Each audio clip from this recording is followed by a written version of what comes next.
growing up when we were 19, 20, coming back from Israel. He had in the backyard, he had Camp Zev for, like, I have a brother who's much younger, and he was probably 4 or 5 or 6, and so I wanted something for him, and there was something for his friends. So Zev made Camp Zev in his backyard for him and like 3 friends, and then it was actually pretty good programming. Even though it was just Zev in the backyard, being Zev, it was actually fun and like great programming, and just simple stuff. But actually, like, he made it really good for the kids.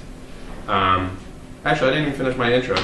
We were going to go into Camp Zev, but the intro was, so I'm going to talk for approximately 10 minutes, and then everyone likes Zev, so I thought that it'd be fun to see me and Zev talk a little bit, maybe tell some stories about growing up and some things like that. So fine. So now back into Camp Zev. So Zev would have this stuff, and like he would really make an emphasis on getting good people to do it and pay them well so that they would be into it. And he was paying them so well they actually didn't really turn a profit.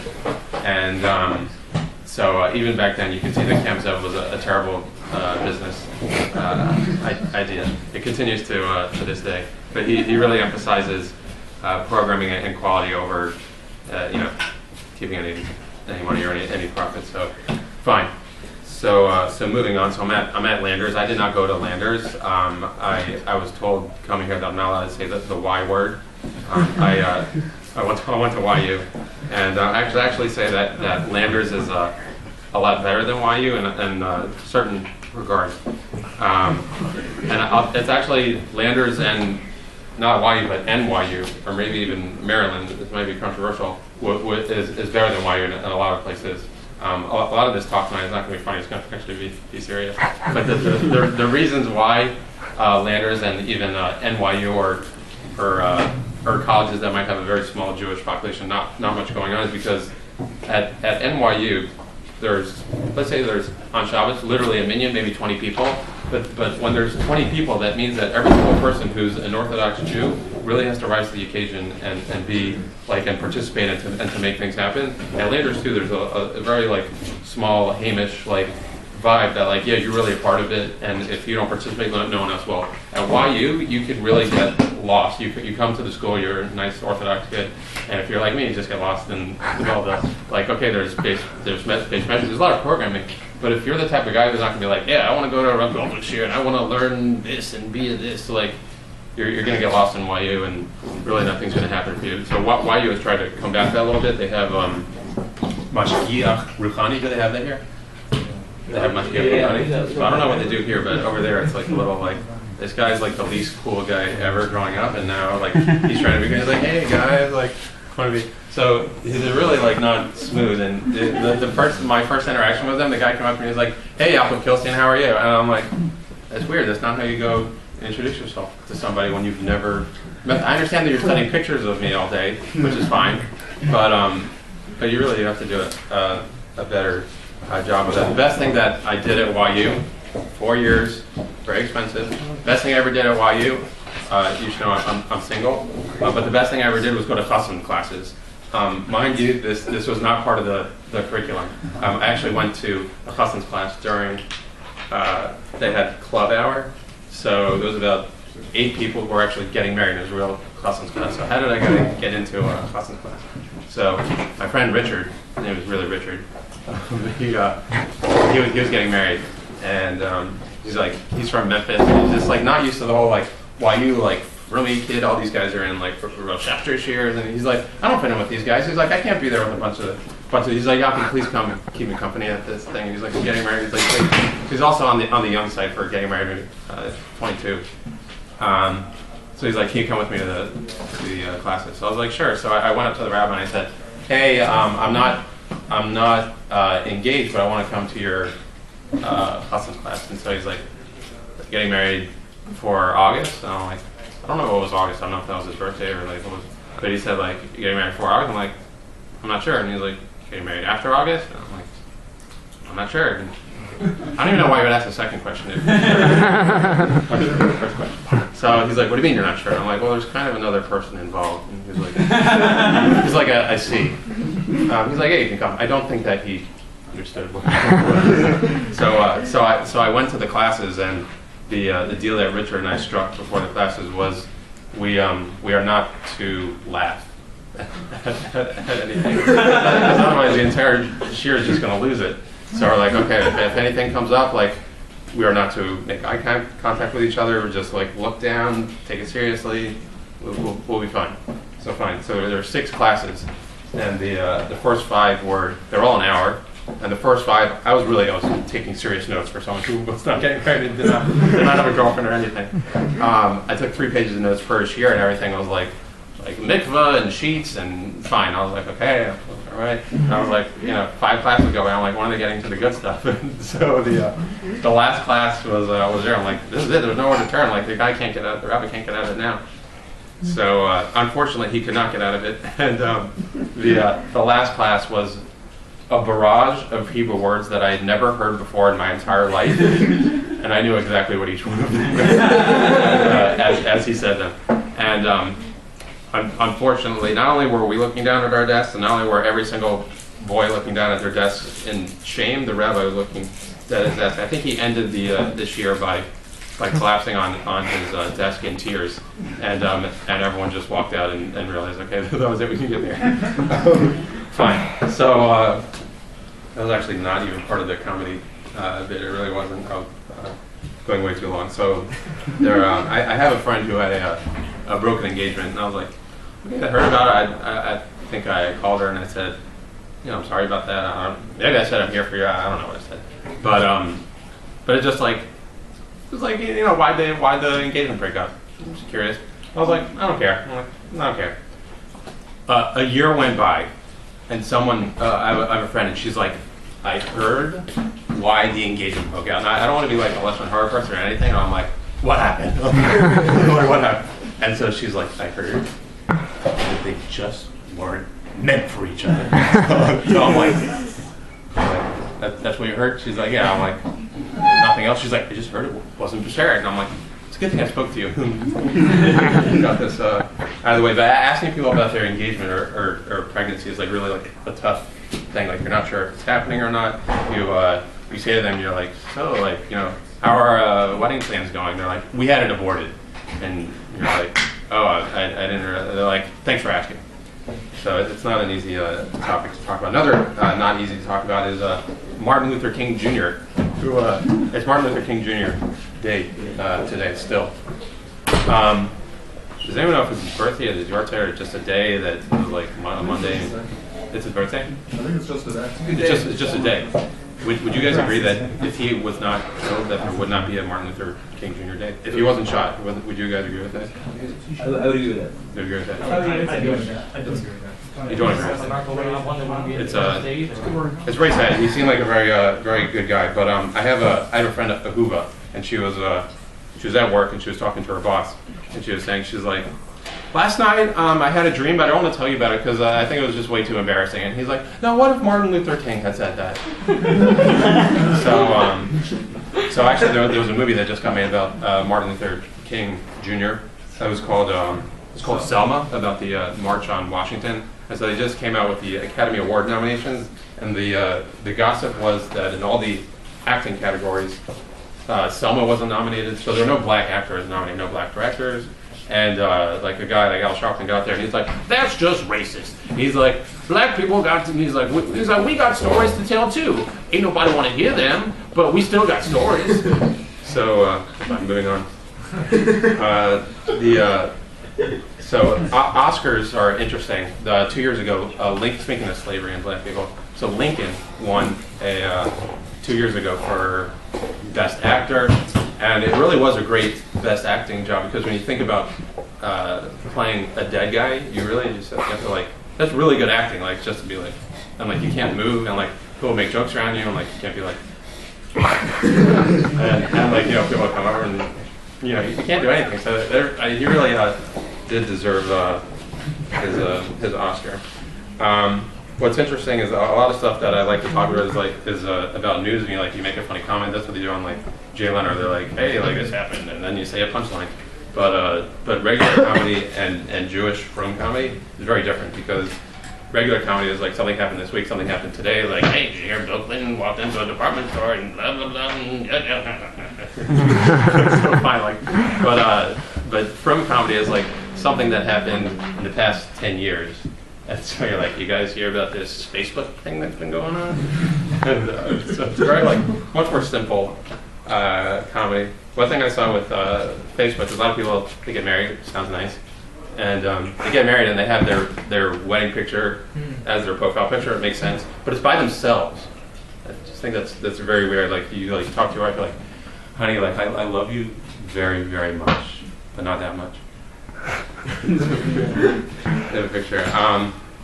So I watch the news, unfortunately, sometimes, and you see the way people speak and their mannerisms, and they have there's like a truck. They're like, people today realize, and so one thing I realized is that they have this news speak, and they're talking about like the murder in France and the terrorists and everything, and they're like, they're like, a man who was apparently wearing white pants.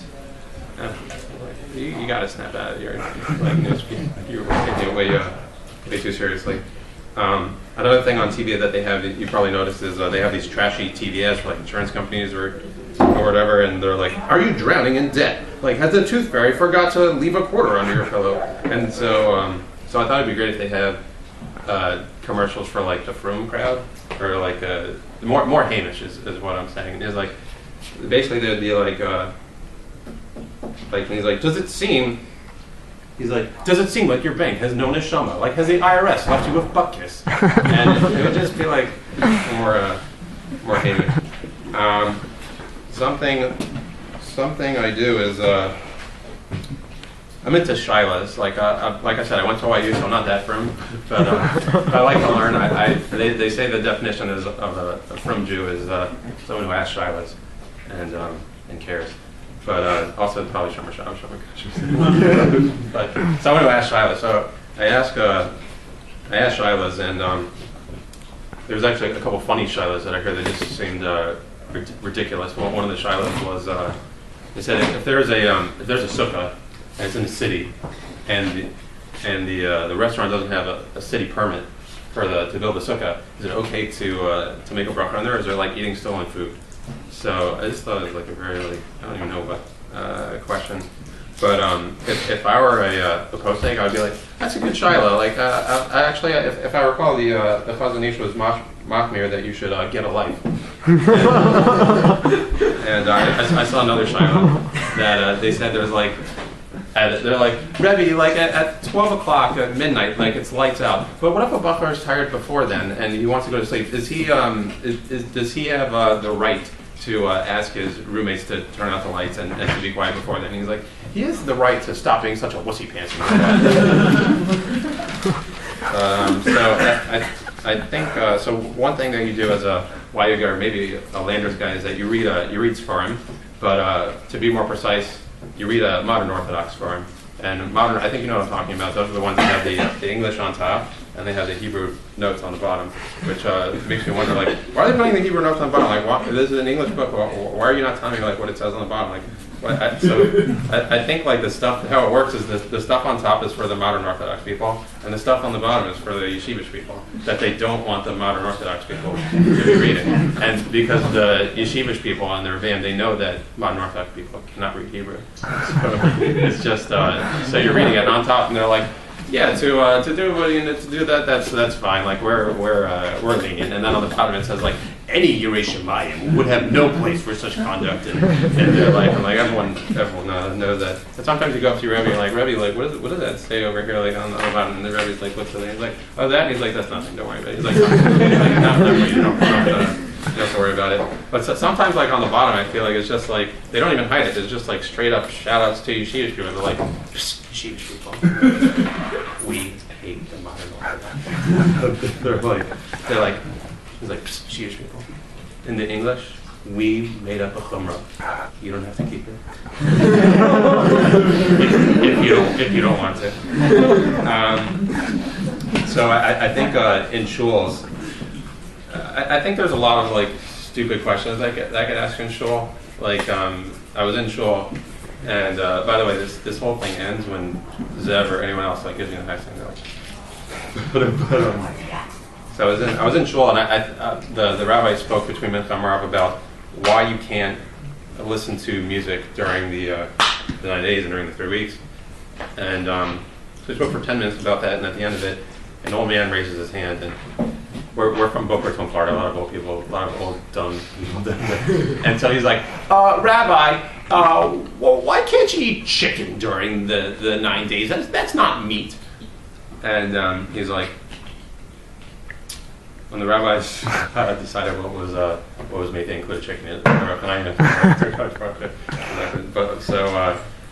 I think that the quality of shilas could improve if Rebbeim, when these questions get asked, they try to discourage you from asking stupid questions. They're like, that is a great Bala Batish question. Like, it's a terrible, great Bala Batish question. So I think if they distinguish in shul between Bala Batish question and a Lumdisha question, they'd be like, oh, that's a Lumdisha question.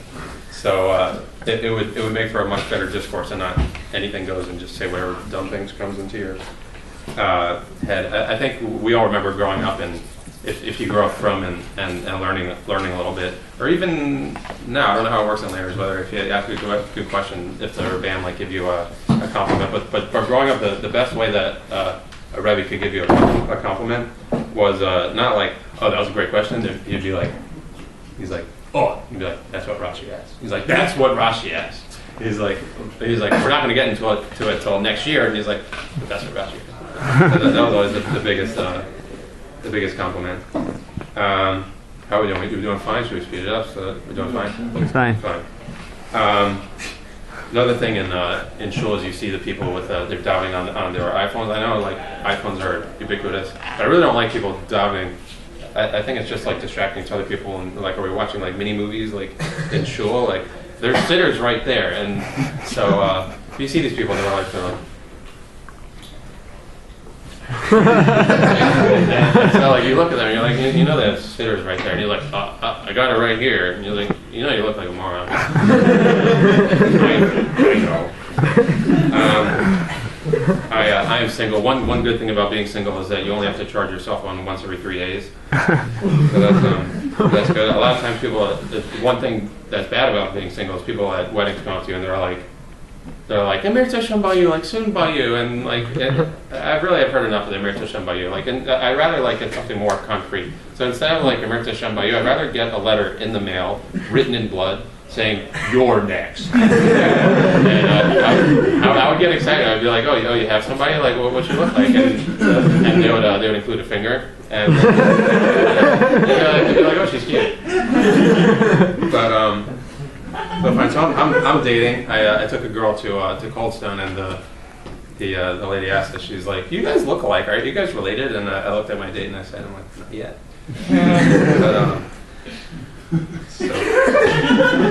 So fine. She's married. So along the lines of Svarim is I saw that they have these women's sitters. They're sitters for women. And which is actually like very practical because they have like in the back they have leftovers pertaining specifically to women and cookie recipes. So they have cookie recipes in the back. So that's good for them. I actually performed in front of a Hasidim one time. It was like, I don't know, 200 Hasidim. I don't know what had me there, but a friend told me about this event. He's like, they're having it. I can't go to it. Can you do it? So I was like, okay. And then like a second later, I'm like, I don't know what to say to Hasidim to make them laugh. I'm like, can you give me some material? So he told me this story. He said that he teaches in Williamsburg. He teaches these Satmar kids.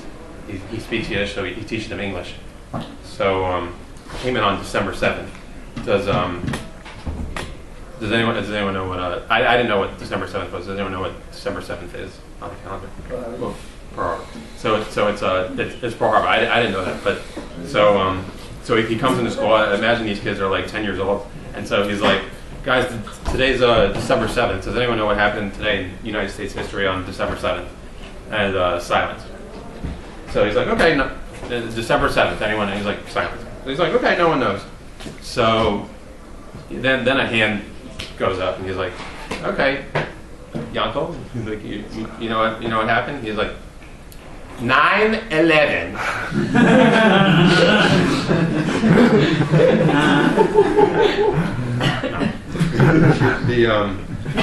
So one thing about living in New York is you get to interact with non-Jews, but I think by accident.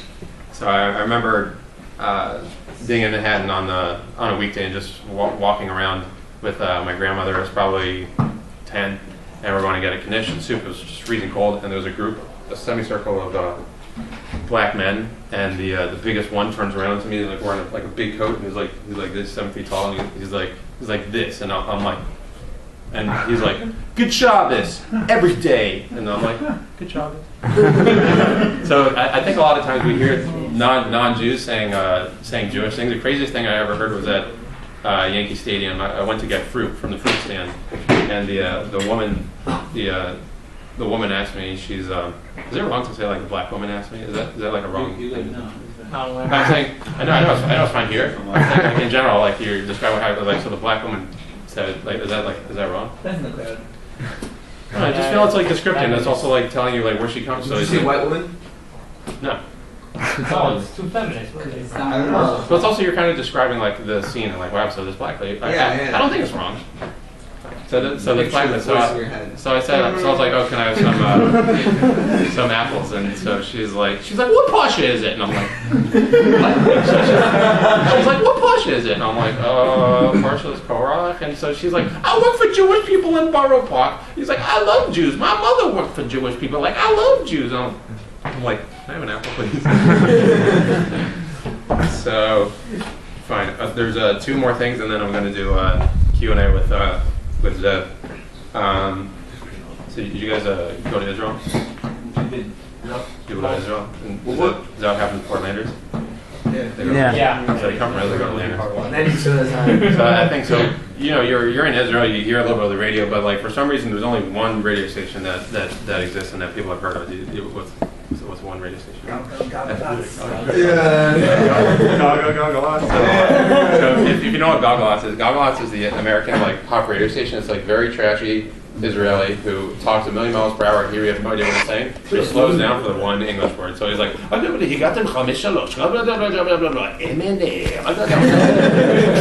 he keeps going, and the way that he talks is he talks over the music that's playing. It goes like, he's like, and he's like, Shalom, Bruchim Abim la Tel Aviv, Imatem Gea Tel B'makom Nachom. Like, Tel Aviv, Laila Tov. So that's that. I'll end on it's just a bit I have on Dr. Phil. He's the television personality. He's like a psycho. So I really don't like him just because he says the most obvious things in the entire world. It's just things that are just readily apparent. Like teenage parents are there and they're arguing on the show and they're back and forth. He's like, you're over there arguing and running your mouth. He's like, but meanwhile, he's like, there is a fight here. And he gives like obvious advice. He's like, you know why you're big cocaine? Because you keep doing it. It's just like he's like a wife comes on the show. She's like, my husband beats me. He's like, what you've got to do is you've got to stop getting beaten. Ain't no other way. He makes like southern analogies that make no sense. He's like, when you have a grizzly bear in the microwave, how you gonna get him out? I don't know. I have a mustache. That's it for me. I really appreciate you guys coming out. By the way, feel free to come and say this was good. This video you should have shot a long time ago. But I'd like to invite Zev to come up, talk a little bit. I think 5 minutes max about growing up and a story or two, a kind of a funny story or two.